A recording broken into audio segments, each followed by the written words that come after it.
Hello and welcome back to the Time on Feet podcast. I'm Melissa. I'm George, and welcome back to the Time on Feet podcast. Happy to have you back here with us today. Today we're going to be talking about the loneliness side of endurance sports. Or do you find it lonely at all? Right. Loneliness side of endurance sports. Yeah. Kind of a big topic. As First, always, though, let's check in. Yeah. Let's check in. Okay. So as you can probably hear, I'm stuffed up still. We're going on day 452 and I am super over it. So I don't know if we mentioned in the last podcast, but we've been going through this kind of cycle of like fever, flu, cold, sinus stuff. And I'm sure everyone said this, but I never get sick. But truly, it's been years since I've been sick. And then this year has been like very odd for me to get sick kind of repeatedly, but also having to do this like marathon training within being sick. So, which perhaps maybe set me back at times too. So I was reflecting on that, just like the exertion my body's going through, running big kilometers, big endurance days, and being sick at the same time could be, perpetually why I'm not getting better. But all of that to say, I'm on antibiotics now. I think they are making a little bit of a difference, but still not better, as you can hear. So 1% better every day. Yeah, maybe. I think it depends on the time of day, but yeah. At this rate, you have a few days left. Yeah. Making some headway. Mm-hmm. What about you? I'm better, I think. Mm-hmm. I still have a little raspiness to my voice. Yeah. I think I'm better. It's very dashing. Yeah. Mine's less dashing, but super dashing. But we were talking about, you said you're sore too because you did a workout yesterday. Yeah, so I got it was yesterday. I had like an hour and a half where I was feeling good. So of course, like go to the gym and lift as heavy as you can and run. And the workout was amazing, but I am so sore today. It's crazy. And I offered to rub Vicks Vapor Rub on your back, and you said that won't help. Vicks Vapor Rub is for colds and congestion, which I understand, but I think you can rub it on your back too. Well, you could rub it on your back. You could rub it anywhere if you really wanted to. But I don't think it's meant for that. It's not like Tiger Balm. It's not like Voltaren or whatever. It's like specifically for colds. So, but it gives you the burny thing, like the burny feeling. Yeah. Tingly, burny. Well, we'll rub it on your muscles and then we'll report back to everyone and see how. So that's our check-in. How you should. Have you, we got to be careful how we phrase this, ever rubbed Vicks Vapor Rub on sore muscles? Yes. And seen a benefit? And if so, I'm going to go read the label after and look at the off-label use. Because it has menthol in it and stuff. Yeah, so that's got to be good for you. But people smoke that, don't they? I'm not sure. Menthol cigarette? You're asking the wrong girl. You're asking the wrong smoker. Always good for you. Yeah. That's where I'm at today, though, is rubbing Vicks Vapor Rub on sore muscles. So I feel like that's a good spot. Yeah. Yeah, that's good. I sound better than you. Yeah. I think I feel better than you. Yeah. But yeah, we've had the illness for sure. It's been in and out of the house. Back and forth. Yeah. We've had it a few times. And, so crazy. Yeah. Hopefully the antibiotics do the trick. Yeah, absolutely. So you feeling lonely though? lonely with my endurance sports and lonely with my cold.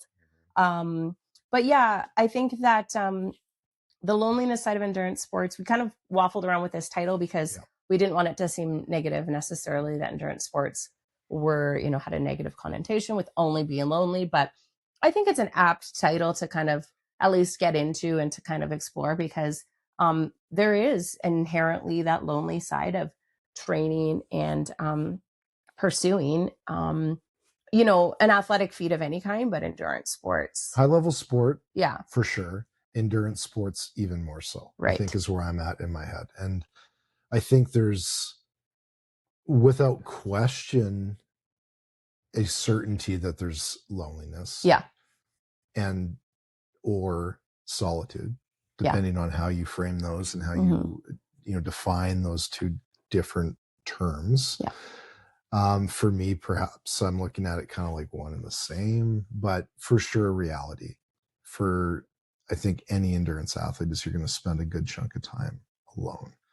And whether that elicits feelings of loneliness or some other emotion, I think, again, the reality is that you are alone. And that, that means you're probably lonely to a degree. So it could be loneliness or it could be peaceful for a lot of us, right? So if you're, excuse me, like myself and like yourself, I would say you lean more extroverted than me socially, but I'm quite extroverted at work. And so at work, when you're kind of peopling and being an extrovert all the time, I think there can be a lot of solitude and peace in running alone, kind of reorganizing your thoughts. If you work a stressful job too, or have a stressful day, I think training alone can absolutely be a gift. So I wouldn't consider it lonely. However, I think where it kind of lends itself to the loneliness is when you're in maybe a training block, and then the solitude stops being peaceful and you start craving, that connection a little bit more.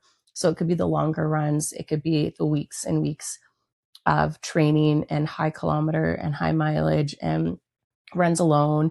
It's hard to motivate yourself. Mm-hmm. I am so sick of my playlists. So if anyone has any good running playlists, send them my way. But that kind of stuff, right? Yeah, I think what kind of spurred the need to talk about it, the want to talk about it, was that, like, we feel it too. Yeah. We're athletes, we're training, we're getting out for long runs, we're doing other things to cross train. Yeah. And we feel at times that is lonely. And that's something we thought would be a good back and forth to chat about, because I'm sure a lot of people feel it, right? For us, winters are long. We're still in winter. Yes. It gets lonely. You get to a point where, the block is run long. Mm-hmm. You're putting on major mileage, most of it alone. And it's just not necessarily a problem, but it's, as I alluded to earlier, it's a reality and something that I think everybody's going to experience. So, let's pose that question to you. And that's something we wanted to touch on a little bit. Was, for you, what's the difference between loneliness and solitude? For me? Yeah. I think solitude inherently comes with like a little bit of peace. And solitude for me is, I love being with myself and my own thoughts, and I'm comfortable. And solitude can be where I recharge and where I recenter or where I ground myself. And within that is long bouts of running where I'm experiencing that solitude and where I can come back to you, to friends, to family as a better and more whole person. Yeah. I think where it kind of crosses the line between that solitude and that loneliness, like I mentioned before, is where your long solo efforts become monotonous, where they become a little harder, where you're getting up at 5 a.m. and you're putting in the kilometers before work, or you're getting off work and it's still dark outside because it's winter and you're putting in the kilometers at night. That's where the loneliness can bleed in, because there are times when I just want to be home with you, making dinner and that sort of thing. And I know I'm grinding away on the treadmill doing a 20 kilometer, or I'm outside in the snow and thinking, who chooses this, right? Like, I'd rather be home cozy. And then I think that's when the loneliness can creep in a bit. Or, your friends are out and maybe your friends are doing a group run together, and the group run doesn't really align with your timing or, what your kilometers, and you got that FOMO. Mm-hmm. I really wish I was with my friends running, but here I am grinding out by myself. And I think that's where it can be lonely. Okay. When you wish, I think the loneliness is when you wish you were with other people. Mm-hmm. The solitude is when you're feeling happy, you're feeling good, and you're feeling whole doing it by yourself. Yeah. So kind of like a good and bad. Yeah. Kind of like a yin and yang. Mm-hmm. Solitude being good, loneliness being bad, I guess, is an easy way to categorize. Yeah. Right. Or at least to frame it in your mind. Though, being lonely is not necessarily bad. Yeah. But for the sake of this conversation, maybe it just helps our conversation in the sense that, sometimes you're feeling not awesome, because running is done alone. Yeah. And we talked about this before we started shooting the pod, that most of the time when you're on a run, you're by yourself. Yeah. Even if you're in a race, you're by yourself, often with music playing. You're running solo. It's an individual sport. You can run on teams. I know there's there's a team dynamic. There's certainly a community dynamic. I mean, you're never alone out there, but the mechanism is that you're running yourself. It's not a team sport. You're not playing with the team. Yeah. You're not interacting all the time when you're out running. Often not at all. So within that, I think you can find the solace. You can find the meditative side, hitting that runner's high, almost feeling as if, it's all positive mentally, physically. And then of course on the loneliness side of the spectrum, it gets to that point where you're in, a long block, you're making sacrifices in your personal life to spend the time training. It feels very isolating. It feels very alone. It's maybe just a state of mind because, a day or two earlier in the block, you weren't feeling the same way. You're feeling fulfilled. You're feeling accomplished. Absolutely. But maybe you've hit a bit of a rocky patch. Your mind's shifting a little bit. And I think that's, again, what we're trying to say is that's normal. That happens. Yeah. That's going to hit. I've hit that with my other sports of choice in those pursuits when I was putting in long hours and training towards a certain goal. I've experienced that briefly with running too, but it's real. It happens, and it's something that I think you're bound to experience if you're pursuing a goal with the sport of running and you're trying to accomplish a thing or succeed with whatever it might be for your particular outlook. And normal. Absolutely. Totally. And I think on a personal side too, we are very lucky because we often, not often, once in a while, we run together. Right. And we can run together. I chase you because you're. Yeah. It's funny because if you ever see us in town running, we run together, but I'm like 500 meters ahead. Man chasing and it just looks like I have a stalker chasing me. But I like to call it together. Right. And so, but we have the benefit of doing that. I mean, time, schedules, weather and stuff doesn't often allow for that. But when I'm so thankful when we do have the opportunity, even knowing that you're back there chasing me, it makes me feel less alone. Right. And there's a lot of days too, where I would love to run with friends and schedules just don't allow. We can't line it up. And that the why is part of it. Yeah. People might be listening going, well, it doesn't have to be isolating. You can run well, you kind of can. Yeah. I mean, we live in a smaller city center, 100,000 people. We don't live in a major metropolitan area. There's a few run clubs. I mean, I think per capita, quite a few for our city. And those groups do an excellent job bringing people together in community, putting events on, weekly runs, etc. But the reality is that if you're a working adult, if you have children, if you have other dependents, like we do, you can't get out with people all the time. You need to train when you can. Yeah. And that might be at 5 a.m. That might be at 9 p.m. And that might require 2 hours of your time. And you can't always link up with somebody. So I think part of that isolation comes from the necessity to get the training in when you can, when you're trying to achieve a certain outcome or a goal. Yeah. Right. Or put in that mileage and stay on track with your training. Yeah, exactly. So good to capture that too, because we know everybody's got something. And absolutely. It's not a blame game. It's not people don't want to run with it. It's just really hard. No, not at all. Navigate that space. I think it's more, like you said, it's more of a why. Why can't you? Well, it's scheduling, it's full-time careers. Yeah. I would love to say we're full-time runners. Yeah. That would be a very big lie. But we have careers, we have family, and we have things to do. And so, sometimes, it just doesn't lend itself to, fit really right in that time where maybe the run clubs are going out and that kind of thing. And I think it's hard with endurance sports because when your goals are very specific, and you don't know anyone maybe whose goals are quite as specific, or quite as intentional, there can be a mismatch, right? So you want to go out and maybe your friend is having an easy run, short day, and you're having a tempo, long day. And so there you go. Like we automatically, we can't run together because those are completely different styles of training. And so, so I think there's that too, right? You don't have a lot of people, a lot of times with those similar goals, similar times, or things, that they want to meet, goals they want to meet. And then you find, well, I'll just go out and do it on my own. Right. And so that can be tough too, because then there can be those days where you want to. Yeah. You want to switch your run up because you want to run with your friend and you want to catch up and you want to chat. And then, but sometimes I think it's just, reminding yourself what your goals are. I think that can add or compound your feelings of loneliness. That's right. When you're, months into a training cycle. Yeah. And you haven't seen people. You haven't made it to any group runs or community runs. The weather's crappy. You're running in the dark. Yeah. Et cetera, et cetera. You're putting lots of miles on a treadmill. Yeah. Staring at a wall. And that can be mentally taxing and it can feel very lonely. It can. And so that is reality. Yeah. And that's, again, not to be taken negatively, but just that's the reality of it. And I think too, in the winter, people are just kind of in their homes more. You're not seeing people. People aren't out and about as much. And so I think in the summer, it's almost easier to connect with people. Yeah. People are more inclined to get out and to do those kinds of things. And in the winter, it can be hard and it can be a grind.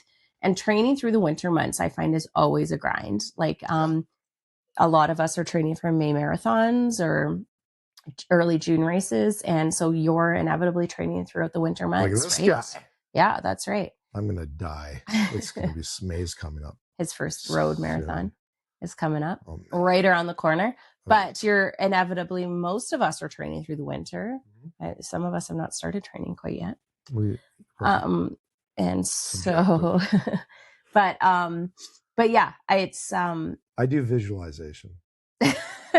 That's his entire almost training. Exclusively. He doesn't actually run. He just imagines running. I watch a lot of people running. Yeah. In my head. Lots of running documentaries are in the old tank there. Through osmosis. Yeah. But yeah, I think that, one of the ways to help kind of combat that is to, plan some of those runs with social groups, if there's any available in your area, kind of intermittently. Mm-hmm. Such a slap in the face this past week. I had planned to run with one of our groups and I was so excited. I'm like, oh yeah, I'm going to run. We're going to go to the pub after. It's going to be great. And I was so sick. I couldn't. I tried my best to rally and I had to take even that day off work. But so sometimes it doesn't work out, but try and intermittently run with a friend or, be intentional about running with someone. And then also just think of long runs and your, harder training blocks as thinking time, as visualization time, not necessarily isolating. But be honest, when it starts to feel lonely and, don't feel bad and don't, shame yourself for feeling lonely and choosing this sport, because I think that'll turn around, right? That's where you, don't shame yourself for running. But also too, like, and one point we didn't necessarily touch on is, we have the ability we found like a ton of community within running. So we have a lot of friends who run. It's just our goals are not specifically similar or our schedules aren't aligning, but there's a lot of people out there who start running and they might be the only person they know who is running. Like their partner's not into it. Right. They don't have family that's into it. And maybe they don't have those support. So what would you say to that kind of person who, like, it's always isolating for them? I feel like me and you have no friends and no community. Mm-hmm. You do? You took that very seriously. I was like, and nobody invites you anywhere. No, but I think in all seriousness, don't be afraid. If you're new to this, or if you've been doing it a while and maybe you don't have the supports, ask. If you're in and around a run group, or you're down, on a trail or on a road, and you're looking for people to run with, just ask. I mean, I had somebody this week that I've only known a short time ask if I'd be interested in running with him. And I said, yeah, absolutely. Let's do that. Ran into another friend of ours over the weekend. And this is maybe something, people run at different paces. Yeah. And people sometimes get intimidated. Myself, we have super fast friends that run. Mm-hmm. I'm intimidated to go ask them, hey, do you want to go for a run? Yeah. Because I'm worried they're going to be like, oh, not really. Yeah. I run it. I'm elitist. I run at a different level, but that's not what would happen. They'd probably say, absolutely. Yeah. Let's go and let's get some miles in and run. And I just think people are afraid to ask at times, maybe too intimidated to ask. It doesn't hurt to ask. And maybe the answer would be no sometimes, but I guarantee you, more often than not, it will be absolutely, let's go out Exactly. and let's run. And people are very encouraging. It's a very encouraging space. Yeah. And I feel like if you're not finding that, we'll keep seeking, Yeah. because you will find that eventually. People that we've encountered, like you said, we have a good community. We go a long time without seeing a lot of these people, but the second you link back up, it's like you saw them last Totally. weekend. Yeah. And Yeah. it's a very encouraging group. So I feel like there are ways to combat the loneliness. Yeah. It's not always easy. There is, and I keep hammering on it. The reality is that often you are going to run alone, whether that be outside or indoors on a treadmill. It is inherently kind of a solo pursuit, but it doesn't mean that your whole experience has to be in isolation. You can reach out to people. You can have conversations with people. You can go grab a coffee and talk about your run. Yeah. And maybe link up that way and say, hey, like next week, let's hit a 5K. Yeah. And find something that is accessible for you and plan it. I mean, if you're busy, if you have commitments, doing something last minute, that's probably not a great idea. So, be forward thinking with it. Go out. If you have an interest, connect with that run group. Find out when they run. Go do it once a month. Totally. Go do it once a week, whatever is accessible to you. Yeah. If you don't like that, if you're uncomfortable with that, and you have a couple friends that run, reach out to them. Plan a run a month, or a couple runs a month. Again, whatever's accessible, whatever works for you, but plan ahead. Or absolutely. Yeah. My experience with it, and I could be wrong on that. Yeah. That's a great point though. And I think, don't be intimidated to ask other people. The very first time I ever joined a running group, I think I went on Facebook or something and looked up a running group and found out kind of when they were meeting and what time. And I didn't know a single soul there. And I remember thinking to myself, if this sucks and it's awkward and embarrassing, well, then I never have to come back. Like, no big deal. But like, let's just go and see. And I went, and I still run with many of those people today. And I very distinctly remember walking up to that group for the very first time. And then I'd keep going back, right? Because it wasn't awkward. It was encouraging. It was awesome. It was so much fun. And so, but all it takes is just one step and just asking someone and just reaching out. And you're right. Like, I think we can get in our heads about being intimidated by other people running, and I've had that before where I wanted to ask some fast friends to run with me. And then I thought, oh no, like I'll slow them down. They won't have a good run. They'll be waiting for me the whole time. But they can say no, right? And more often than not, people are just looking for other people to run with them. And the best advice I had ever gotten was someone once said, like, if you want to be faster, you have to run with people faster than you. Or at least you have to try, right? You could fail every time, but it will make you better. And more often than not, people are just happy to get in community and to run with you, and to do it together. And the run goes by so much quicker. Anytime I do a long run with friends, or even if you and I start chatting, it's like, how did 10K go by already, right? So it's fun. It is good, and I think there's a need for it. And I think just the awareness, like if you're feeling alone, if you're feeling lonely, if you're feeling like you're in a rut and you need to pick me up, you need some community, go seek it out and start down that path, when you're feeling it, or prior to, and have those outlets. And again, do the runs alone too. I mean, it's all vital. It's all important. And I think part of the allure of running is that it's totally accessible without others. You can walk out your door and go for a run, and it's freeing and it's peaceful. So there's the benefits there, but know yourself a little bit. Try to learn yourself. And know that if you need that community, if you need something, reach out to people. Absolutely. So endurance sports, training doesn't always have to be lonely. Doesn't have to be isolating. Sometimes you can just find that solitude, and you can find a lot of peace with that too. That's right. But all right, we're on the mend. We're going to keep getting better. Alyssa's going to cough the outro here. But let us know if you have any questions, comments, thoughts on solitude, loneliness, and endurance sports. Thanks for spending the time with us tonight. Thanks so much. See you next time. Take care.